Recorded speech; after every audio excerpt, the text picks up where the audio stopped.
Hi viewers, welcome to our channel. ప్రస్తుతం మనతో పాటు సీనియర్ జర్నలిస్ట్ దాము బాలా సార్ వారితో మాట్లాడదాం.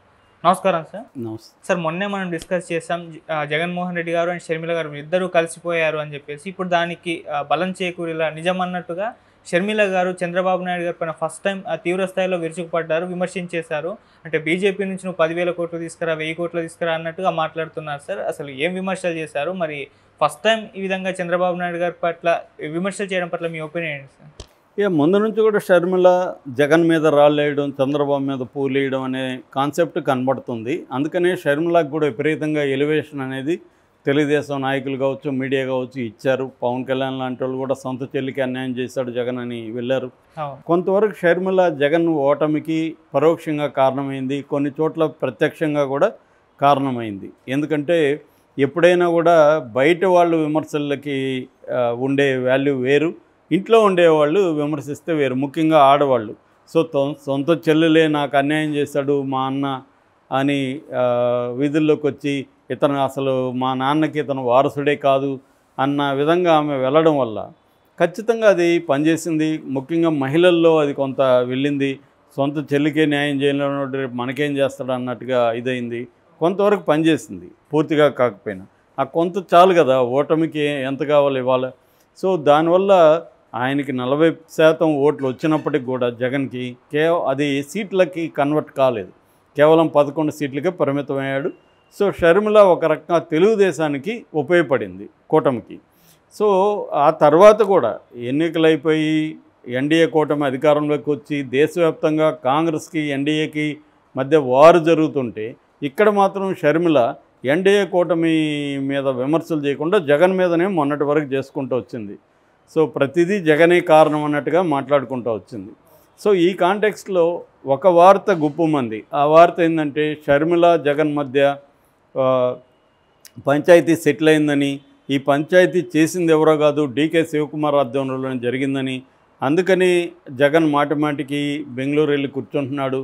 ఒకటి షర్మిలతో పంచాయతీ, రెండవది కాంగ్రెస్తో మిత్రత్వం, మూడవది ఇండియా కూటమిలో జాయిన్ అవ్వడం. ఇప్పుడు ఇండియా కూటమిలో జాయిన్ అవ్వాల్సిన పరిస్థితి జగన్కు ఉంది. ఎందుకంటే ఇప్పటి వరకు సింహం సింగిల్గా వస్తుంది ఇట్లాంటి పనికిమాల డైలాగులతో కాలం గడిపారు.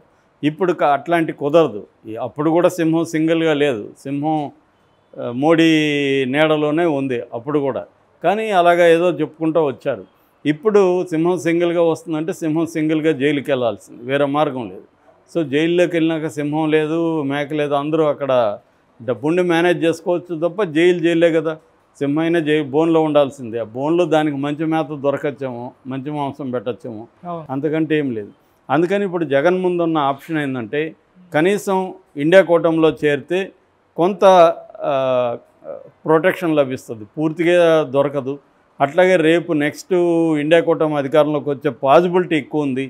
అప్పుడు మనకు ఫ్యూచర్ బాగుంటుంది. చంద్రబాబు అటు వెళ్ళలేడు, నేను కానీ ఇటు వెళ్తే అని జగన్ ట్రై చేస్తున్నాడు. దానికి కాంగ్రెస్ అడ్డుపడుతుంది. కాంగ్రెస్కి ప్రధానంగా షర్మిల అడ్డుపడుతుంది. షర్మిల జగన్ మీదనే పోరాటం చేస్తుంది కాబట్టి షర్మిలని కన్విన్స్ చేయకుండా కాంగ్రెస్ నిర్ణయం తీసుకునే అవకాశం లేదు. ఎందుకంటే కాంగ్రెస్కి ఆంధ్రప్రదేశ్లో పెద్ద హోప్ లేదు. సెంట్రల్లో రేపు రావాలంటే జగన్కి ఎన్ని సీట్లు వస్తాయని తెలియదు. ఇప్పుడైతే 4 వచ్చాయి, రేపు ఎన్ని వస్తాయో తెలీదు. సో ఈ క్రమంలో వాళ్ళు నిర్ణయం తీసుకోవాలంటే షర్మిలని కన్విన్స్ చేయాలి. ఆ పని నువ్వు చేయగలిగితే మేము తీసుకోవడానికి రెడీ అని వాళ్ళు అన్నారు. ఎందుకంటే ఇండియా కూటమిలో కాంగ్రెస్ తప్ప మిగతా అన్ని పార్టీలు కూడా జగన్ని ఇండియా కూటమిలోకి తీసుకోవడం పట్ల ఇంట్రెస్ట్ చూపిస్తున్నాయి. ఎందుకంటే రాజ్యసభలో జగన్కి 11 మంది సభ్యులు ఉన్నారు, లోక్సభలో 4 ఉన్నారు. జగన్ కూడా పార్టీలో ఉంటే ఇండియా కూటమికి బలం పెరుగుతుంది తప్ప నష్టమేమీ లేదు కదా. ఇండియా కూటమిలోకి జగన్ రావడం వల్ల వాళ్ళకేం నష్టం? అందుకని మిగతా పార్టీలు అలా ఆలోచిస్తున్నాయి. కానీ కాంగ్రెస్ ఇక్కడ షర్మిల వల్ల కాంగ్రెస్ చొరవగా జగన్ని ఆహ్వానించే పరిస్థితి లేదు. అట్లాగే గతంలో కూడా జగన్కి కాంగ్రెస్ మధ్య వైరుధ్యం అనేది మనకు తెలుసు. సో ఈ కాంటెక్స్ట్లో ఇప్పుడు జగన్ షర్మిలని కన్విన్స్ చేసుకోకపోతే ఒకటి ఇక్కడ తన ఇమేజ్కి ఇబ్బంది అవుతుంది, ఇప్పటికి కూడా ఆమె తనని ఇబ్బంది పెడుతుంది. 2 ఇండియా కూటమిలోకి పోవడానికి అడ్డంకిగా షర్మిల ఉంది. సో అందువల్ల జగన్ తక్షణ కర్తవ్యం షర్మిలతో సెటిల్ చేసుకోవడం. సో షర్మిల ఎందుకు దూరమైంది? ఫస్ట్ ఆఫ్ ఆల్ 2 కారణాలు. ఒకటి ఆస్తుల పంపకం, 2 అధికార పంపకం. సో ఇప్పుడు అధికారం ఎలా లేదు జగన్ చేతిలో ఇవ్వడానికి, కాబట్టి ఆస్తుల పంపకం. సో అందుకని ఇక్కడ ఆ లోటస్ పాండ్ ఇది అక్కడ భవనం షర్మిలకి ఇచ్చేసాడని చెప్తున్నారు. సో మిగతా ఆస్తుల పంపకానికి సంబంధించి కూడా ఒక ఒప్పందం కుదిరింది. అందువల్ల ఇక మీదట షర్మిల ఎన్డీఏ కూటమి మీద ఫోకస్ చేయాలి, జగన్ మీద విమర్శలు ఫోకస్ చేయకూడదు. అంటే రివర్సు, ఇంతకుముందు జగన్ మీద రాళ్ళు ఎన్డీఏ కూటమి మీద పూలేసింది, ఇప్పుడు ఎన్డీఏ మీద రాళ్ళు వేసి జగన్ మీద పూలేస్తుంది. అలాగా మారాలి, మెల్లగా జగన్ కూడా ఇండియా కూటమిలో చేరతాడు అనేది ఇప్పుడు వినిపిస్తుంది. దానికి తగినట్టే నిన్న షర్మిల చంద్రబాబు మీద తీవ్రమైన పద్యాలంతో విరుచుకుపడింది. మొన్నటి వరకు చంద్రబాబు బాగా చేస్తున్నాడు, ఆయన చూసి నేర్చుకోవాలి అని విమర్శించిన షర్మిల నిన్నేం మాట్లాడుతుంది, దాదాపు 7 లక్షల మంది నిరాశ్రయులు అయితే ఈ ప్రభుత్వం నిద్రపోతుందా, చంద్రబాబే 6,809 కోట్లు నష్టం జరిగిందని చంద్రబాబు ప్రకటించాడు. అందులో ₹1 ఏమైనా కేంద్రం నుంచి తీసుకురాగలిగాడా చంద్రబాబు? ₹1 కూడా రాలేదు. వాళ్ళు వచ్చారు పోయారు, నివేదికలు అన్నారు, ఇప్పటివరకు 1 పైసా ఇవ్వలేదు. మరి చంద్రబాబు ఏం చేస్తున్నాడు, నిద్రపోతున్నాడా? ఈ ఎన్డీఏ కూటమిలోని చంద్రబాబు బయటికి రావాలి, మోడీకి సరెండర్ అయిపోయాడు చంద్రబాబు, మోడీ అంటే వణుకుతున్నాడు, ఇలాగా ఆమె మాట్లాడింది. అట్లాగే చంద్రబాబు చిన్నపిల్లల దగ్గర కలెక్ట్ చేస్తుంటే సిగ్గుపడాల్సిన విషయం, చిన్నపిల్లల దగ్గర కాదు మీరు కలెక్ట్ చేయాల్సింది, మోడీ దగ్గర కలెక్ట్ చేయండి అని కూడా ఆమె విమర్శ. నిజానికి ఆమె విమర్శల్లో తప్పేం లేదు. చంద్రబాబు మోడీని ఏ రకంగానూ ప్రెజర్ చేసే పరిస్థితుల్లో లేడు. కనీసం ఇక్కడ కాంగ్రెస్ ఉన్నప్పటికీ రేవంత్ రెడ్డి కొంత ప్రెజర్ చేయగలుగుతున్నాడు, కానీ చంద్రబాబు జీరో. మాకింత కావాలని అడగడము, డిమాండ్ చేయడము చేయట్లేదు. ఇక్కడ రేవంత్ రెడ్డి కానీ కాంగ్రెస్ నాయకులు డిమాండ్ చేస్తున్నారు. ఎందుకంటే రాష్ట్రాల నుంచి పన్నుల రూపంలో మీరు కేంద్రం తీసుకెళ్తుంది కదా, సో మాకు ఒక కలామిటీ జరిగినప్పుడు, నేచురల్ కలామిటీ జరిగినప్పుడు ఆదుకోవాలి కదా అని రేవంత్ రెడ్డి కానీ కాంగ్రెస్ నాయకులు కానీ మోడీని డిమాండ్ చేస్తున్నారు తప్ప చంద్రబాబు చేయట్లేదు. నిజానికి చంద్రబాబు బ్రహ్మాండంగా చేయొచ్చు. ఎందుకని ఆంధ్రప్రదేశ్ నుంచి 21 మంది ఎమ్మెల్యేలు ఎంపీల మద్దతు లేకుండా ఎన్డీఏ కూటమి అక్కడ అధికారంలో ఉండే పరిస్థితి లేదు. ఓకే, కాబట్టి చంద్రబాబు చాలా స్ట్రాంగ్గా మోడీని డిమాండ్ చేయొచ్చు, మీరు ఇస్తారా లేదా అని చెప్పచ్చు. కానీ ఇప్పటివరకు చూస్తే పోలవరంకి ఇంకా ఫండ్స్ రాలేదు, అమరావతికి ఏమో అప్పు ఇప్పించారు. అప్పు ఇప్పించడానికి వాళ్ళెవరు? అమరావతికి ఈయనే తెచ్చుకోవచ్చు కదా అప్పు. అంత తప్ప ఏమీ చేయలేదు. ఏదో వెనకబడిన జిల్లాలని కొంత రాల్చారు తప్ప ఇప్పటి వరకు బడ్జెట్లో కానీ పోస్ట్ బడ్జెట్ దీంట్లో కానీ ఆంధ్రప్రదేశ్కి ఏ రకంగానూ హెల్ప్ అనేది కేంద్రం నుంచి రాలేదు.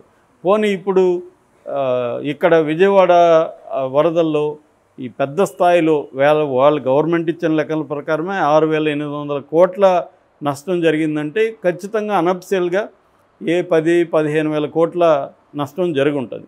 ఇందులో కనీసం 2,000-3,000 కోట్లైనా రిలీజ్ చేసి తక్షణం ఆదుకోవాల్సిన అవసరం ఉంది. ఎందుకంటే వరదల్లో మన చాలా మీడియా వెళ్ళి కవర్ చేసింది వరదల తర్వాత ప్రజల జీవితం ఎలా ఉంది, వాళ్ళ షాపుల్లో వస్తువులు, పిల్లల బ్యాగుల దగ్గర నుంచి సర్టిఫికేట్లు అన్నీ కూడా వరదల్లో నాశనం అయిపోయింది. ఇది కోలుకోవాలంటే అంత ఈజీ కాదు. నేను దాని మీద ప్రత్యేకమైన వీడియో కూడా చేశాను. జబ్బులు విపరీతంగా పెరిగిపోయినాయి, అంటువ్యాధులు, దాని తర్వాత మానసికంగా అనేక రకమైన మెంటల్ డిజార్డర్స్ వచ్చేసాయి. తర్వాత వాళ్ళ లైవ్లీహుడ్లన్నీ కూడా రూయిన్ అయిపోతాయి. సో చిన్న షాప్ పెట్టుకుంటాడు, చిన్న చెక్క పని ఎవరో చేసుకుంటుండొచ్చు, కార్పెంటరీ, ప్లంబింగ్, ఇలాంటి వాళ్ళకి అందరికీ ఇప్పుడు లైవ్లీహుడ్లు పోయినాయి. సో అట్లాగే వెహికల్స్, వేలాది వెహికల్స్ నాశనం అయిపోయినాయి. ఇన్సూరెన్స్ ఇప్పిస్తానన్నాడు కానీ అంత ఈజీ కాదు ఇన్సూరెన్స్ ఇవ్వడం అనేది. ఓకే, సో ఇలాగా అతలాకుతలం అయిపోయినప్పుడు ఎందుకు సెంట్రల్ నుంచి రాలేదు అనేది పెద్ద ప్రశ్న. ఆమె అడిగిన దాంట్లో వాస్తవం అయితే ఉంది. అట్లాగే ఆమె ఇంకొకటి కూడా చెప్పింది, సంవత్సరానికి 6,000 కోట్లు విజయవాడ నుంచి లాభం వస్తుంది, మరి 1 సంవత్సరం లాభం వద్దనుకున్నా కూడా విజయవాడకి సరిపోతుంది కదా అనే దాంట్లో కూడా లాజిక్ ఉంది. ఆమె లాజికల్గా అయితే మాట్లాడింది. బట్ ఆమెలో మార్పు అయితే కనిపిస్తుంది, ఒక యూటర్న్ అయితే కనిపిస్తుంది చంద్రబాబుని విమర్శించడం పట్ల. మరి ఇది నిజంగానే జగన్కి ఆమె మధ్య ఒప్పందం